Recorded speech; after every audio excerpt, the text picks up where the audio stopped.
नमस्कार, आप सबका बहुत बहुत स्वागत है मेरे YouTube चैनल पे। और आज मैं आपको अवगत करा रही हूँ भागवत की कथा में हुई शोभा यात्रा की। जी हाँ, मेरे मामा के यहाँ बहुत ही उत्साह के साथ भगवत की कथा की शुरुआत हुई थी 21 जनवरी से। और ये शोभा यात्रा में हम सब सम्मिलित हुए थे। उसी का ये छोटा सा वीडियो है। इस वीडियो के माध्यम से मैं आप लोगों को एक्सपीरियंस और जो भी जॉय था जो मैंने वहाँ महसूस किया वो शेयर करना चाहती हूँ। तो आप देख रहे हैं कि ये इसमें लोगों ने श्रद्धापूर्वक अपने सर पर कलश रखा हुआ है। भगवत की किताब को मंदिर तक लेके जाया जा रहा है। तो ये यात्रा क्यों होती है, पहला मन में आपका सवाल होगा। तो दो चीज़ों के लिए यात्रा होती है। शोभा मतलब जो घर में कथा हो रही है उसकी शोभा बढ़ाने के लिए, और दूसरा लोगों को नहीं पता है कि मैं भागवत करा रही हूँ या मेरे मामा के यहाँ भागवत हो रहा है। तो भक्त को भगवान से मिलवाने के लिए भागवत क्या है, भक्ति का गीत है। भगवान का गीत गाना इस भागवत, भगवान की पूजा करना, भगवान के बारे में, भगवान की तारीफ, भगवान का गत, जो भगवान की गति समान हम लोग उनको निर्धारित याद करते रहें, इसलिए भगवत की कथा होती है। ठीक है, तो ये जो है वो इसी कथा की ये शोभा यात्रा थी। पर परिवारजनों को तो पता है, पर क्या आसपास के लोगों को पता है कि ये कथा होती है? इसीलिए ये शोभा यात्रा की जाती है, ताकि दूर दूर से लोग इस कथा को सुनने आ सकें और इसका लुत्फ़ उठा सकें। ये श्रद्धा पूर्वक किया गया था। और अच्छा, अब ये सवाल होगा कि लोग क्यों करते हैं।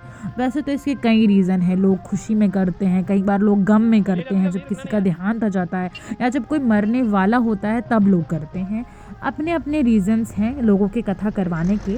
मोस्टली ये कथा होता है आपका जब आप एकादशी का उद्यापन लोग करते हैं, तो भगवत की कथा सुनकर लोग इस एकादशी को उद्यापन मतलब वहाँ से व्रत करना छोड़ देते हैं, इसलिए होता है। तो अब जो आप देख रहे हैं वो इतनी सारी लोगों ने 5 किलोमीटर की, मैं आपको बता दूं, यात्रा तय करके मंदिर तक पहुँचे हैं कलश में जल भरने के लिए। यहाँ सोचिए कि अगर भगवान की आस और भगवान का श्रद्धा ना हो तो क्या कोई 5 किलोमीटर चल लेगा। ये कथा हुई थी आपकी मेदिनी नगर यानी डाल्टनगंज झारखंड में।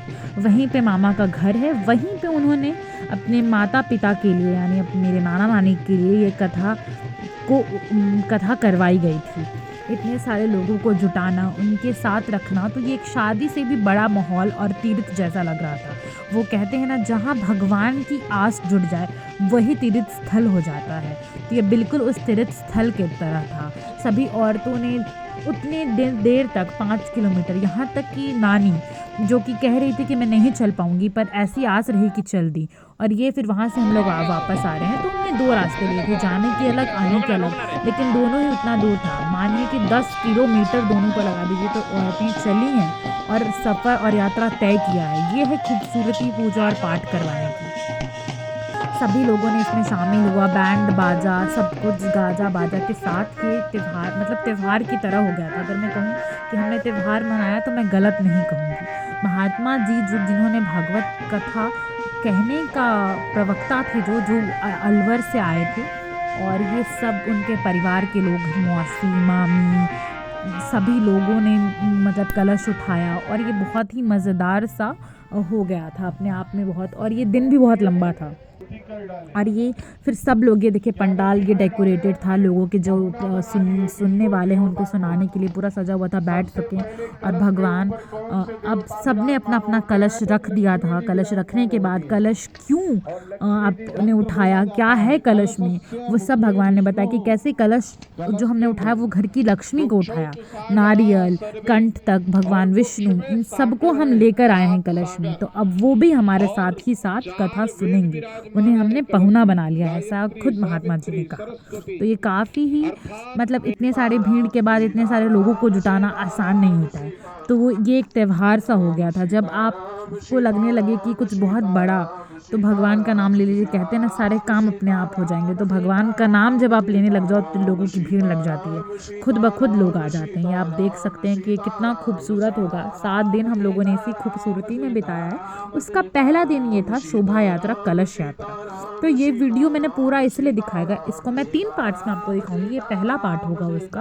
और ये मैंने आपको इसलिए पूरा दिखाया क्योंकि इस वीडियो में तप है सबका, सबने इतनी दूर चलाई की है, वो चीज़ इसमें दिख रही है, इसलिए मैंने सोचा कि आप तक बताना ज़रूरी है। गाजे बाजे के साथ इसकी शुरुआत हुई थी। वो कहते हैं ना, नगाड़ा बजा के नगर को सुना दिया था कि भागवत है, तुम भी सुनो, तुम भी भक्ति रस में डूब जाओ। तो वैसे भी मैंने अपने चैनल का जो नाम रखा है वो रखा है डूबे संग डूबे।